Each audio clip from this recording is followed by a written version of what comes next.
Growth hormone, in my estimation, for the past 27 years that I've been involved with it, is the most important hormone in the body. It helps regulate protein synthesis, inflammatory cytokines, regeneration of defunct neurons through brain-derived neurotrophic factor, through brain growth factors. It helps the thyroid convert, so you have better levels of thyroid to help with body fat and cholesterol and cognition. Growth hormone helps to convert in the brain T4 to T3, or helps the astrocytes with T3.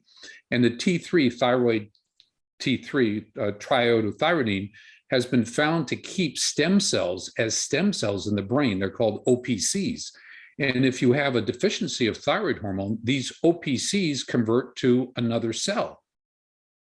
And if you have someone with trauma of the brain, and that trauma can be a physical trauma, psychiatric trauma, psychological trauma, or a surgical trauma, X-ray trauma, medication trauma, and they all create the same thing, inflammation. And what the growth hormone does is it helps through T3 to help these stem cells produce these reparative hormones, brain-derived neurotrophic factor, growth factors. And when you see things like peptides, which, like, to me, peptides was a response to growth hormone. Like, you're seeing peptides, but what's your opinion? Like, do peptides work better, or does growth hormone work better, or do people take them in conjunction? Yeah, great question. What the peptides are, the way the science is evolving, and I've been involved with peptides for about 4 years now, and the way they're evolving, what they're able to show is that in a growth hormone, which is 191 amino acids, when you use growth hormone, one of the effects of growth hormone is mobilization of body fat while you sleep. And while we're sleeping, what's used for energy source for our heart, for our breathing, for repair? Well, it has to come from somewhere, and it comes from structural fat. So growth hormone helps to cannibalize or mobilize structural fat, and we know it because there's a spinoff called non-esterified free fatty acid, and that tells us how well growth hormone is cannibalizing your body fat. We see people who are growth hormone deficient who do not have that non-esterified free fatty acid, and they're obese. Okay, so what happened? A brilliant scientist found the 6 amino acid area of growth hormone 191 amino acids, and it mobilizes fat, and they call it AOD 9604. And what this does is mobilize body fat. You have to use it for 3 to 6 months, 500 micrograms before breakfast and 500 micrograms at bedtime. And then there's a new one that just came out, and I'm in the process of doing my due diligence. I'm slow, and it takes me 3 to 6 months to assess a peptide. A new one, which is called 5-amino-1Q, I believe it is, 5-amino-1Q. And it's a peptide which deals with NADH, one of the energy systems in our body, and it upregulates the NADH, so it helps with thermogenics, with burning of body fat. But peptides, so they are able to, like, find these snippets, and from the snippets, they're able to achieve what it is the patient's looking to accomplish. Correct. Like BBC 157 is a decapenta protein in the gut, comes from the gut. And they found a piece of it, BPC 157, which is incredible at tendon and ligament repair when you inject it. When you take it by mouth, it'll help people with gastritis, dysbiosis, leaky gut. And it's all in the literature. And then another one, the thymosin 4 beta, or thymosin TB500 or TB5, helps with across the board with repair.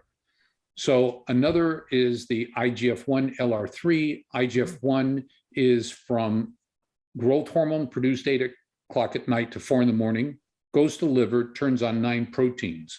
One of the proteins is IGF-1. It only has an 8 to 10 minute half-life when it's free floating. When it's attached to binding protein 3, it has a 20 to 24-hour half-life. So what they developed was this thing called IGF-1 LR3. It has a lysine arginine switch at amino acid number 3. So it makes it last 16 or 18 hours so that you've got this long-term benefit from IGF-1. And the key benefit is it blocks myostatin, which is the hormone that stops your muscles from growing. As we get older, we start atrophying because we don't have this protective IGF-1 to diminish the effect of myostatin that stops muscle regrowth or growth or repair. So we use these things in healing muscles, healing ligaments, tendons. Do you find like a doctor who, if you go see a doctor and you have these growth hormone deficiency symptoms, I'm getting older, are all these peptides just as good or a better alternative to growth hormone, or is growth hormone make everything else work better? Yes, growth hormone makes everything work better from a start. But the question is, how efficiently is your liver working? Now, guys that are on high levels, abusive levels of testosterone, shut down luteinizing hormones so they can't make 35 hormones in the brain, okay? Growth hormone needs estradiol in the brain to be generated. And when they use, estradiol synthetase inhibitors, Arimidex or anastrozole, which blocks estradiol, what happens is they shut down their brain's ability to optimize production of growth hormone.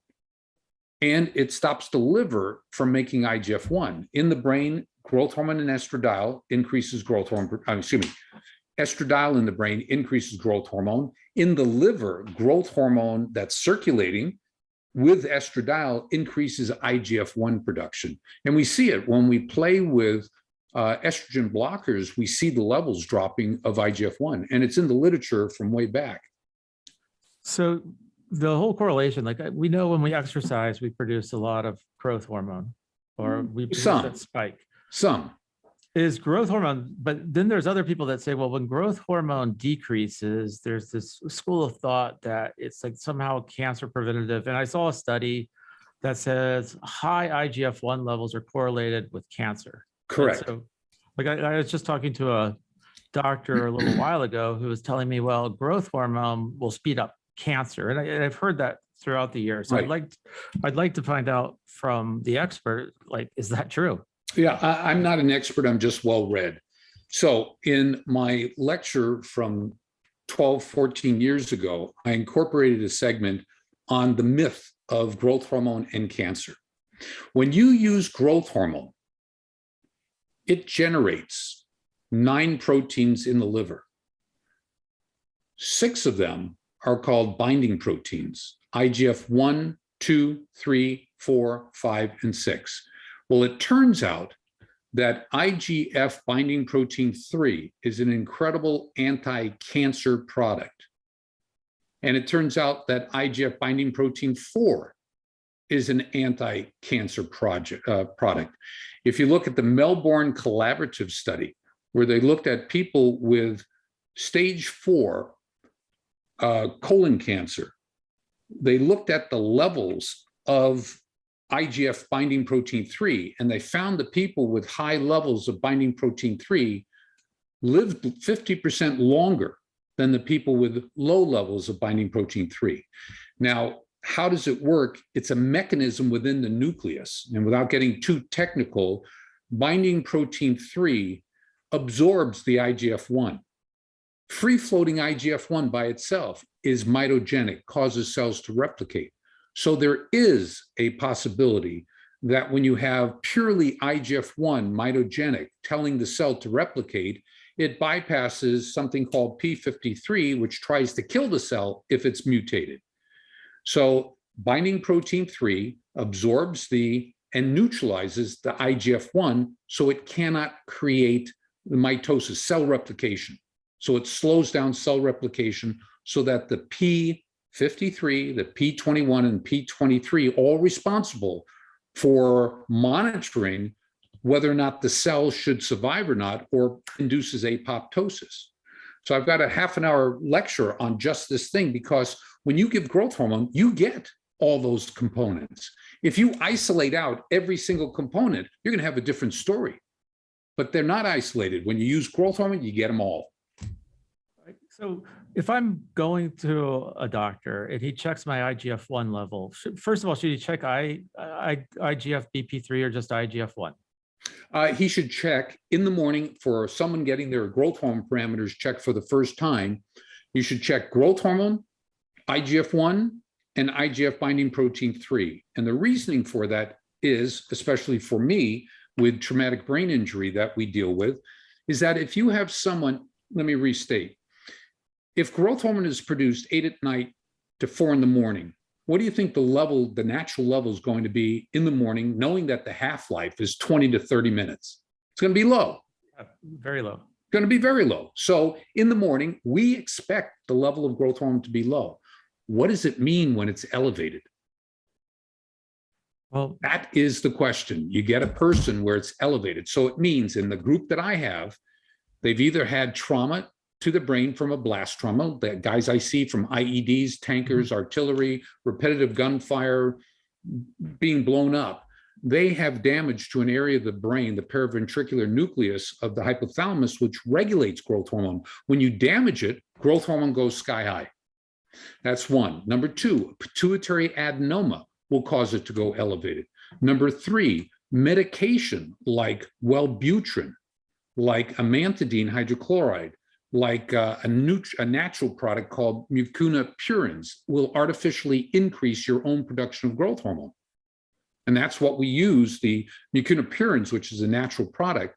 That's what we use in our secretagogue products to get a elevation in our growth hormone through stimulation of the natural pathways. And then the fourth and fifth, I'll say, the fourth one is someone who's supplementing with growth hormone. And the fifth one is a woman with high level of estradiol.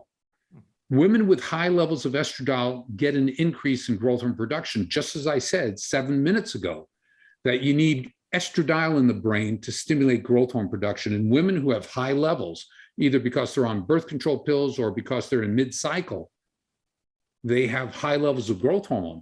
And docs would normally knee-jerk and say, oh, you need an MRI to see if there's a pituitary adenoma. No, you have to just understand their history. Yeah.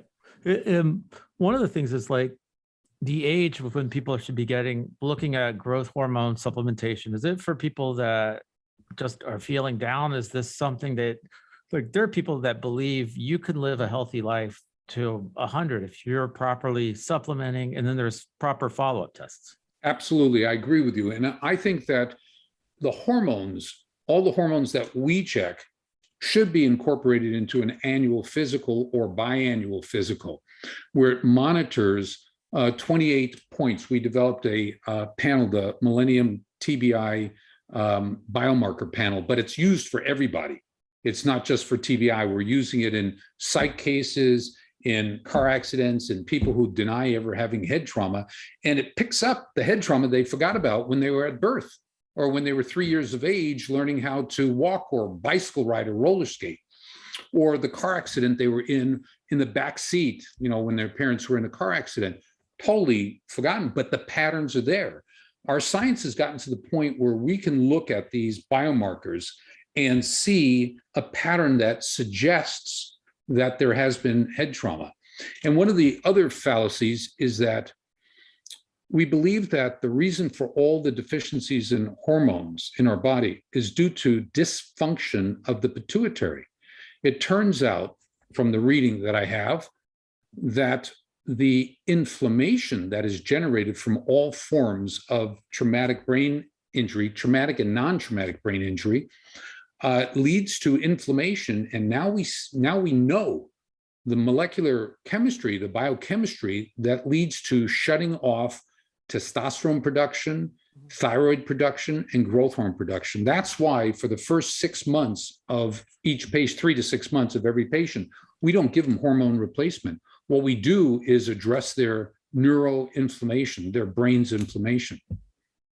Now, when I saw you, you gave me that energy, I don't know what it was, but that little shot. Yep. That is, the Brain Rescue 3. The Brain Rescue 3 is one of our, to stay in line with your biohacking or your health hacking or health hacks, The Brain Rescue 3 took us 16 years to develop, and it's based upon an understanding of the biochemistry and the molecular chemistry in the brain when you have trauma and how things alter when you age. Just from aging, you accumulate chemicals that damage your cognition, your memory, recall, and ability to learn new things, and it influences your emotional status. We actually, I was just writing a lecture this morning for neuroinflammation and psychiatry, neuropsychiatry, and a brilliant article where they found inflammation in the brain stops two enzymes that lead to the production of serotonin and melatonin. If you don't have serotonin, you get depressed. Mm-hmm. If you don't have melatonin, you have insomnia. Yeah, you don't sleep. And you don't sleep. And if you have tryptophan, which is the precursor to serotonin, which is the precursor to melatonin, if you don't have the ability to convert tryptophan to serotonin, tryptophan builds up. What does high levels of tryptophan cause in your body? Well, it just causes the lack of mental acuity, and it causes fatigue. But isn't coffee or caffeine, which is probably the world's most abused drug, doesn't that affect like tryptophan? Metabolism wise, yes. Caffeine upregulates metabolism and leads to destroying. I don't know specifically, honestly, if it influences the tryptophan L-hydroxylase or the decarboxylase. I don't know if caffeine specifically does that. It's something I will look up, and I'll send you a copy of whatever I find. Well, let me ask you a question about people who don't sleep well. Like, and I have my Oura ring. I've been tracking my sleep. They say, Mark, you need 7 hours of good sleep a night, 8 hours. And I average 5.5 hours. Mm-hmm. I've averaged that for years. Mm-hmm. And I've been on growth hormone for 15 years. I don't get sick. I don't need that much sleep. Is it like, do you need how important is sleep versus some of these hacks or hormones or the brain function? Great question. Think of it this way. If the neurochemistry of the brain is optimal, are you going to need more sleep to regenerate neurons or less sleep to generate neurons, as opposed to someone who has age-related deficiencies of hormones? And can they repair equally to a person who has optimal levels as to a person with deficient levels? And you know the answer. It's absolutely not.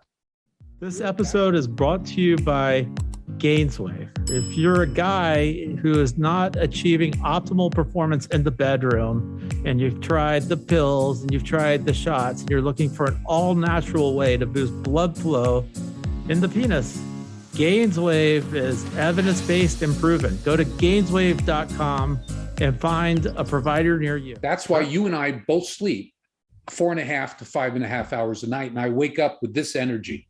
Yeah, me too. I go all day. That's the growth hormone, but I need to get more of your brain formula. That stuff you gave me some samples, and it's an incredible product, and I just finished doing a project with Marines, some from Camp Pendleton, others from National, and put them on that product that you had, Brain Rescue 3. They had psychiatric, physiological, and physical problems, migraines, weakness, depression, anxiety, cognitive impairment. And in the group that we put on to just that product for 90 days, taking a survey of them every 30 days, 65% of them were 50 to 100% better in 20 points in question. Wow. They did much better. And now we have, I've got 500-600 veterans and 2,000-3,000 patients. Right now, only about 1,100 active patients, because they don't need me. Once they learn what they need to do and how to do it, they're gone. And that's my goal. But you give back. I know you've done amazing things with veterans, and I followed you. Like, you're actually one of my heroes, because I've just been in this industry so long that I've been following your work. But what is it that like, why are you driven towards veterans? Like, what is it that motivates you? What's your values there? Yeah, that's a really convoluted question. I'll try to be very brief. I was working for the NFL, working for NFL players back in the late 90s, early 2000. And I was on ESPN twice talking about boxers, James Toney, and a lot of the football players that we were seeing. And I just didn't feel that they were the right group of people for what we had developed and what I wanted to do.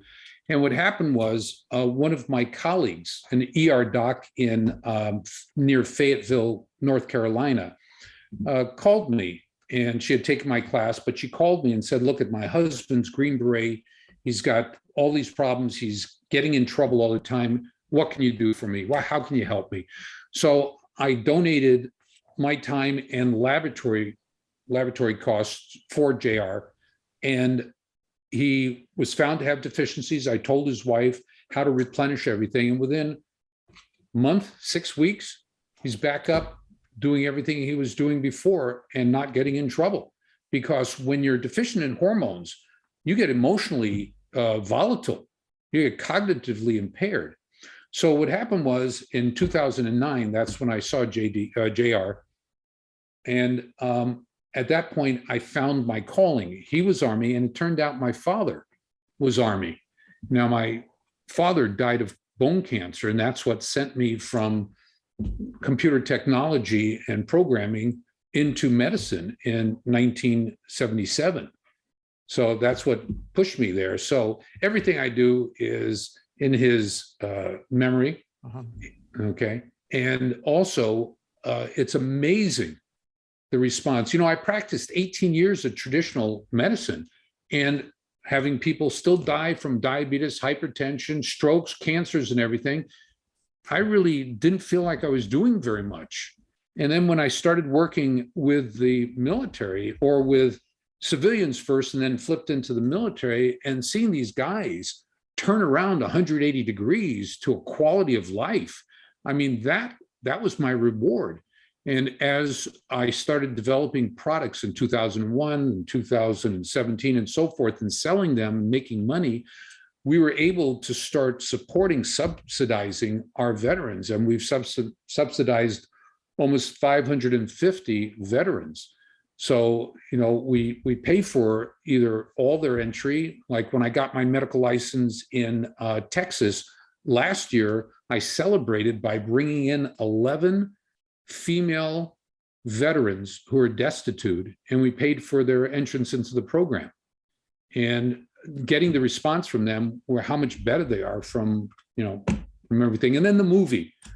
I don't know if you've seen the movie Quiet Explosions on Amazon Prime. It won the 2021 Most Important Film of the Year award, and then it was nominated for an Academy Award this year. Didn't win it, but it was nominated. But congratulations, that's great. Well, I had nothing to do with it. It was my partner, my patient and partner, Andrew Marr, who's Green Beret, who was on 13 medications, full-blown alcoholic and suicidal, ends up getting Stanford Ignite program, MBA from Pepperdine Business School, writes a book with his brother Adam, gets picked up by a 2-time Emmy Award-winning producer, made into a movie, and starts getting all these accolades. It tells the story of 10 individuals. 7 of them are directly my patient from the practice. And I have very little to say in it because it's really their story, not my story. These guys are all benefiting from growth hormone optimization, getting their hormones optimized. Correct. Amazing. And addressing the inflammation. Yeah, inflammation's huge. Now, I know you have the Brain Rescue 1, the Brain Rescue 3, the Brain Care. Anybody can get this. They don't need a doctor's prescription. They just go to millenniumhealthstore.com. Correct. They go to millenniumhealthstore.com, and if it's your people, I'll send you a code. Okay. And you can share that code with your people to get the same discount as my patients get. Okay. And the products, all the instructions, if they go to my primary educational website, which is tbihelpnow.org, what'll happen is they can go down to the science and they can read about the phase 2 protocol that has become our number one protocol in our patients outside our practice. Now, as I said, I've got about 1,150 active patients, but we have about 7,000 people who are using the products because of, exposure that I've had on other podcasts. Do you have on your TBI help, or do you have a list of all the resources? Because you mentioned how, Yes. because more doctors need to be out there prescribing growth hormone. They're scared to prescribe it. And Yep. I do believe if you document and you just check IGF-1 when you start, put them on low dosages, you titrate them upwards, you make sure their symptoms go away, doctors are fine. Yeah. But the reason why you also have to do the circling back to where you asked me a question, the reason why you need to do a binding protein 3 is because if you do growth hormone, IGF-1 and binding protein 3, and you find growth hormone deficient, IGF-1 deficient, and binding protein 3 deficient, the likelihood of a central growth hormone deficiency is there. But if you find growth hormone is low in the morning, it should be low, IGF-1 is low, but binding protein 3 is high or normal, there's a problem in the liver. And we've picked up a fatty degenerative disease. We've picked up cholesteatorrhea, which is from abusive testosterone use. Okay, alcohol, medication, and steroids can cause damage to the liver and will impair the ability of your liver to respond to growth hormone produced by the pituitary. So you need to look at it. And I think I shared with you, I spent the last almost 7 years writing a software package, an application, which helps doctors who don't have the experience or the academic exposure that I've had over the past 27 years. It'll help them to take their laboratory results, plug it into the program, and it'll interpret it as though I was interpreting it. And it gives you interpretation, recommendations on treatment. It gives you associations. So if you have elevated TSH and you have elevated prolactin, which is shutting off your luteinizing hormone, which is shutting off your testosterone, the cause for that is the high TSH. There's a relationship between TSH, hypothyroidism, and shutting off your testicular or your gonads production of hormones. So docs don't know that, but for the past 27 years, this has been my life's blood, is reading all these nuances. Everybody can read the basic stuff. I go to a deep dive into the molecular science of it so that I can share what I've learned with all my colleagues. That's why you saw me at AMMG, was because I was there sharing the knowledge that I had picked up over the past 41 years of practicing medicine, 27 years doing hormone replacement endocrinology, and then 18 years of neuroendocrinology. And where can somebody find all these resources? On my webpage, the TBI under the Now? science. I'm there right now. Yeah, you go to the science. Uh-huh. And you'll see how docs can sign into our program, how they can get free access to our software. And then it shows our treatment protocol for the Marines. The Marine study, 2 pages of the 11-page study are there. It talks about our key product, which is called Brain Rescue 3, but it writes it up so you see each component of it, so you can read how each one works. And we deliver our products through what's called nanoliposomal technology so that it gets absorbed without being destroyed in the gut. That's the benefit of liposomal technology. So all our products are liposomal. No, that's amazing. And I would love to have like all the stuff, like when you are documenting symptoms and you have all that documentation, because doctors need that in their pocket. So that's all there. It's there, and the best thing to do is, I'm giving my next class in, let's see, October 27th to 30th in Denver, Colorado. And I'm giving an 8-hour on traumatic brain injury. My first book of the 3 was Interventional Endocrinology, which was my thesis on how to use hormones in anti-aging medicine for life extension, for age management. And a lot of people don't know that growth hormone also increases longevity through telomerase. Did you see the study that if you combine growth hormone with metformin and resveratrol, it's clinically proven to reverse the epigenetics of aging? Yeah, well, resveratrol, I don't really think is that great of a product when you compare it to other things. Resveratrol increases the SIRT1 gene, which increases mitochondria. So that's how you get longevity. So you increase the number of mitochondria. But what you really need to do is not only increase the number, you got to feed them. And we're not feeding them correctly. So in the Brain Rescue 3, the third group of components called B is for brain is what feeds mitochondriogenesis to make more mitochondria and feeds the ability to increase ATP production. That's the key. ATP. You keep ATP going. That's how we've been able to fix cognitive impairment. I just got an email this morning from our 72-year-old non-patient with Alzheimer's whose wife is sharp as a tack, is telling me how much better he is. In 3 months, he's no longer sedentary. He's in a gym with a trainer 3 days a week, and he's happy. 9 months into his treatment, he's remembering person, place, and dates. You know, when you assess an Alzheimer's patient, you can do the clock, you can ask them, who's this person, who's the president, where are you, and what's today's date? So, and he was failing in those. He's now able to do it. Going back to the mitochondria, and what we see with NAD plus and how it recharges the mitochondria. Do you see NAD plus and growth hormone as being very synergistic?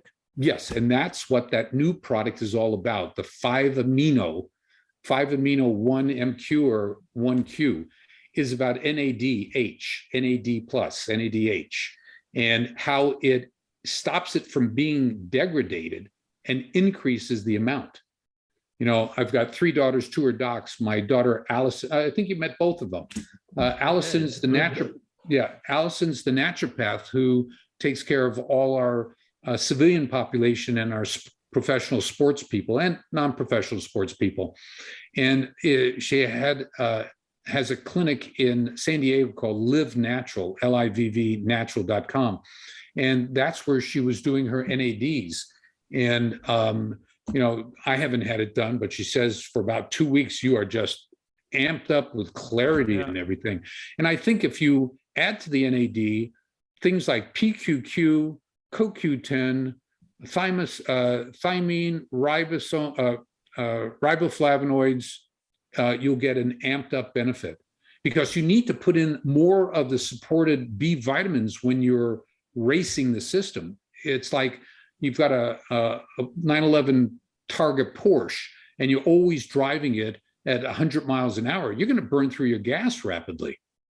So what happens when you've amped up the biochemistry of the brain with NAD, what happens is you burn out a lot of the nutrients. You know, the guys on methamphetamine, dexamphetamine, or Adderall, you know, they lose weight because it causes you to consume, your metabolism goes up. Same thing with thyroid replacement. Does your daughter, does she do the analysis to see if people are good candidates for growth hormone and put them on growth hormone? She follows the protocols that we've developed over the past 27 years. So the answer is yes. In those protocols, if a doctor wants those protocols, they can get the clinical application of interventional endocrinology, and they're all in there? It's in there, and also it has all the testing for doing growth hormone. But what you need to do, since that's a 2007 book, the science is still current. What isn't current are the laws. So you need to find out from your state medical board, and you can just pick up the phone and call the state medical board, say, okay, what are the parameters for me being able to, I'm thinking about prescribing growth hormone. What are the parameters to keep me legal?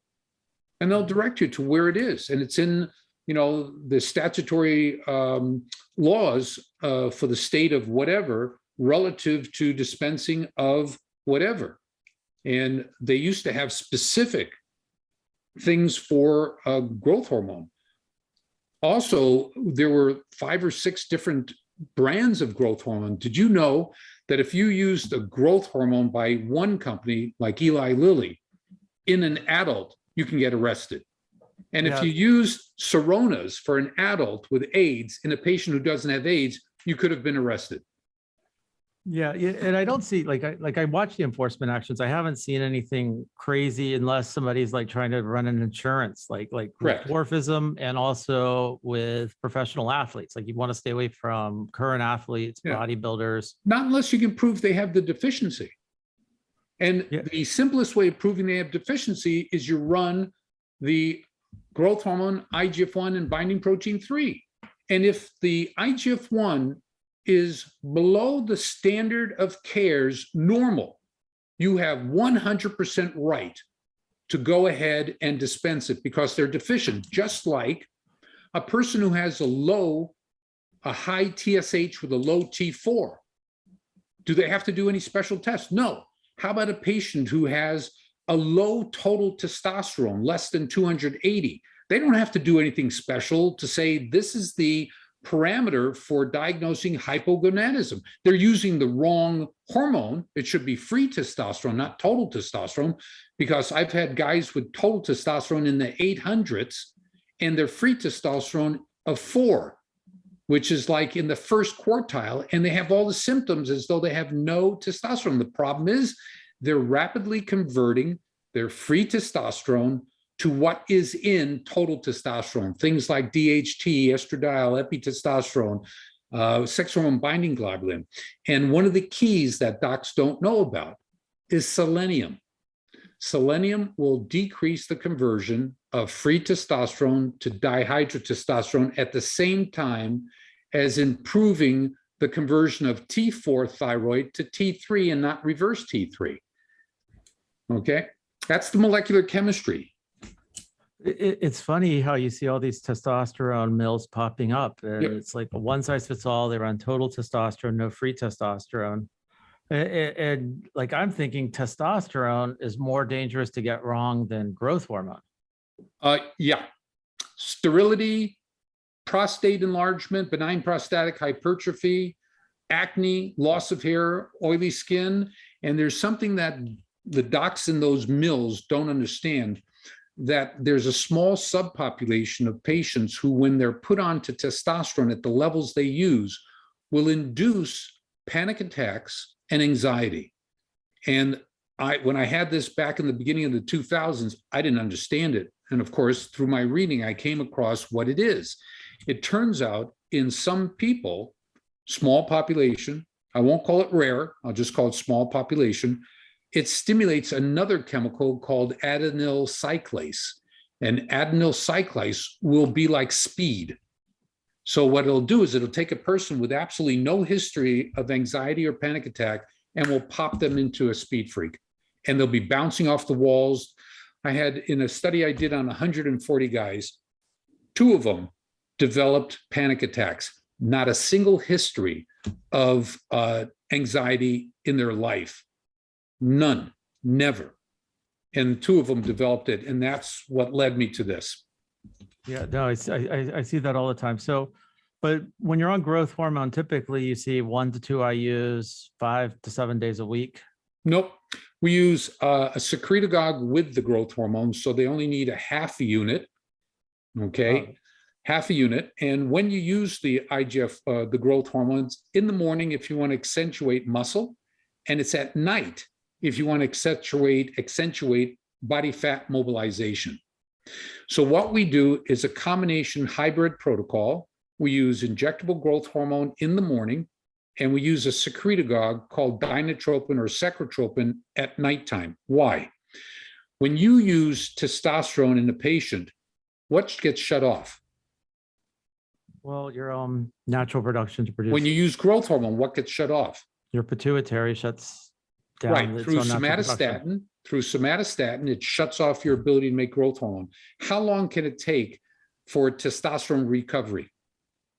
Well, it could take 6, 8 weeks, Well, months. it could take years, okay? Really? Depending upon, it's all relative to the length of time they've been on it and whether or not they were on recovery medication during their use of testosterone. The stupidest thing is to put someone on recovery medication when you've finished doing the cycle. You should do it It during should the be cycle. concurrent. Yeah, and I see the best doctors are doing testosterone and hitting up with HCG or some other Yeah, gonadotropin. I use clomiphene citrate in a pulse. We did a 3-year veteran study on clomiphene citrate where in 2014, 15, and 16, we did this study and we found the pattern of 50 milligrams of clomiphene citrate that works the best. So that's what we use first off. Also, when you have inflammation, what you can do is you can restart their own growth testosterone production. That's what we've done with 9 guys so far since the beginning of last year. Inflammation shuts off the hypothalamus's ability to make gonadotropic releasing hormones, so you can't release luteinizing hormone from the pituitary. If you can't make luteinizing hormone, you can't make hormones from your gonads, male or female. So this article, which I circulated in our journal club every Sunday at 1:00 in the morning, I release a key article from that week's reading, which might be 15 to 20 articles that week. And there was an article about this specific issue. And then there was another article that was, we're now finding it quite a bit. If you've used ibuprofen, non-steroidal anti-inflammatory ibuprofen for long periods of time, it will cause the gonads luteinizing hormone receptors to be dysfunctional. So luteinizing hormone in the Leydig cells, luteinizing hormone stimulates the Leydig cells to make testosterone. So if you have a patient who has been on ibuprofen for a long period of time, you've blocked their ability to make testosterone. So we're working with a small group using higher doses of clomiphene citrate or more frequent dosing of clomiphene citrate to try and push through the block. So these are things that need to be assessed in the evaluation of the patients. But these male clinics, they use abusive levels of testosterone. They don't do a complete enough laboratory testing. And what I do is I try to find these male clinics who have great knowledge of the hormones, but incomplete, and try to complete their knowledge so they too can address traumatic brain injury, mood disorders in people with head trauma or non-physical head trauma, so they can offer a greater level of service. I'm not against them. I'm just feeling that they should do a little better.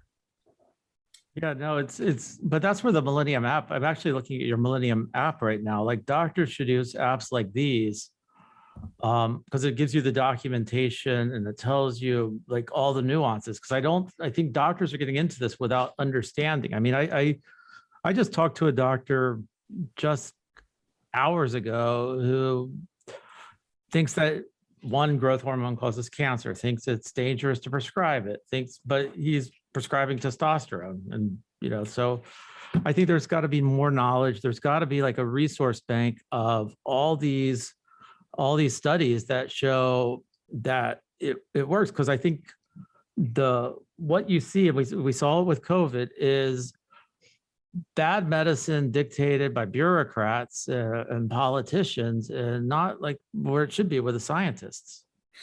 Well, because of that statement, what I'm going to do is I'm going to update my growth hormone and cancer lecture and post it on my website. And what I've been doing right now is I've been taking my core 7 lectures for traumatic brain injury and hormone and inflammation, and I've been converting each one into a voiceover. So I've got this nice voiceover software. So I type everything out that I would normally say, and it uses a nice clean voice to express it. So there are 7 lectures. So when I get finished, I just finished my 3rd lecture. So I've got 4 more to do, and I'll put down to do the GH cancer lecture. And it's, what I do. Every statement I made is based upon an article that is shown on the screen, as well as you can download the article. I have a little red down arrow in the corner. So if you want to get that article, you click that button and you get the whole complete article. That's my education. I was at USC, Keck School of Medicine, teaching medical students until 2013, when they kicked me out for being atypical, outside the box. Yeah, I think it's a good thing to be outside the box. Well, like you were on Joe Rogan, which I think makes you a hero to me and all the doctors that were on Joe Rogan, because in retrospect, they got a lot of things right that, like in real time, you didn't see that. You saw, yeah. you had to think Yeah. like the mainstream. Right. Well, I think I've been on Joe's show 5 times. He and I have worked together for about 12 years. What he stated, which was so pristine, was the fact that we are just ahead of the curve, because what happens 6 months after they say no, they reverse and say, oh, yes. That's because they didn't look at things in a clinical setting like we were, or the fact that we had used it for such a long time. Let me throw one thing out. This year alone, January 1st to yesterday, there are over 8,000 new medical articles talking about the benefit of vitamin D in protecting the heart from a multitude of coronary illnesses, from congestive heart failure, from myocardial infarction, from flabby heart, and so forth. Where did this all come about? This came all about from the fact that during the beginning to the spike of COVID, vitamin D was listed as being very protective against COVID. And in fact, there's 227,000 articles talking about the benefit of vitamin D directly against COVID. So people, without their directions of their doctors, but because they were reading outside of their doctor that they didn't trust, and they started on vitamin D. What did the cardiologists start seeing? A reduction in cardiovascular disease.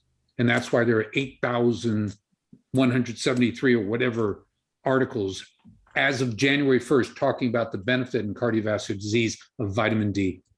It's funny. I saw there's a correlation between obesity and bad outcomes with COVID. Everybody knows that's out there. Yep. But when a doctor has a platform and says, hey, if you don't want a bad outcome, lose weight, which is what, like obesity is probably the biggest cause of preventable death anywhere.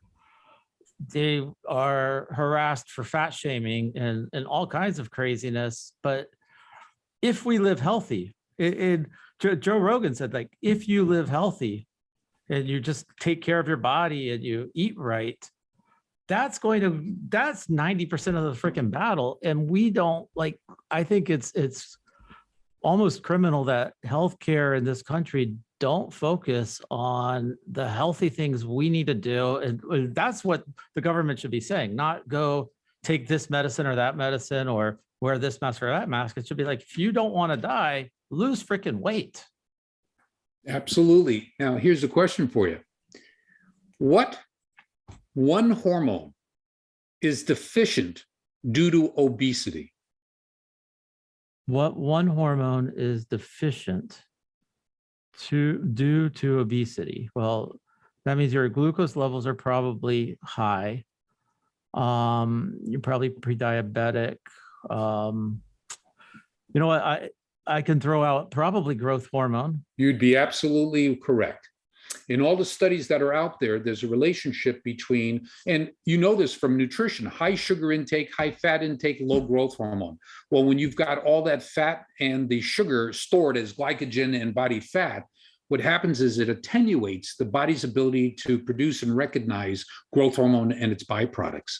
So when you were talking about, the relationship between COVID deaths and obesity, the issue is the benefits of growth hormone against COVID is very impressive.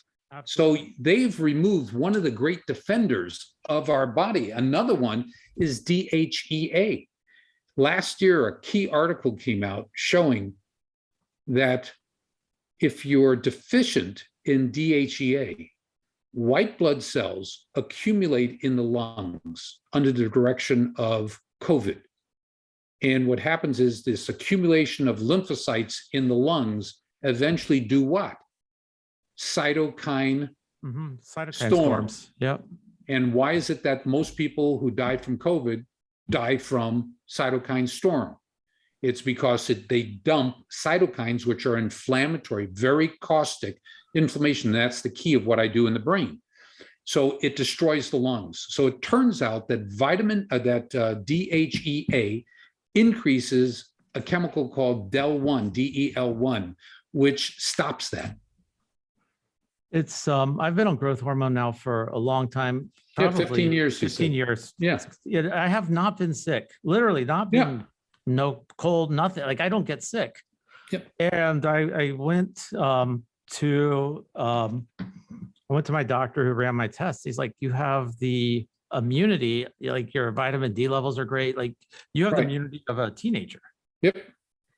So, you know, well, how he figured that out, it's interesting. You can tell me later. I'll figure it out. Yeah, let me tell you, there are 5 hormones that increase growth hormone production.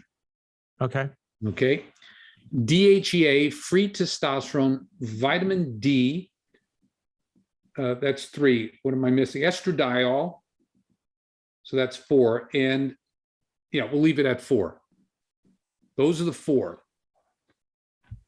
So vitamin D, estradiol, free testosterone, and DHEA. I think that's a great combo. I appreciate your time. I know, like, I could talk to you for hours. I'm going to go. I'll be in Colorado, so I'll see your next talk. Okay, we'll do. Anything people need, they can go to tbihelpnow.org, see your lectures. All those studies that talk about growth hormone, you have those there. And they can go to the Millennium Health Store, millenniumhealthstore.com, get the Brain Rescue 1, 2, Brain Care 2, Brain Rescue 3. Yeah, and what they can use for those is the following code, PHASE, PHASE 2022. PHASE 2022. Okay. Well, that's great. I really appreciate your time. Not a problem. I've got to go and start shooting for a little educational film.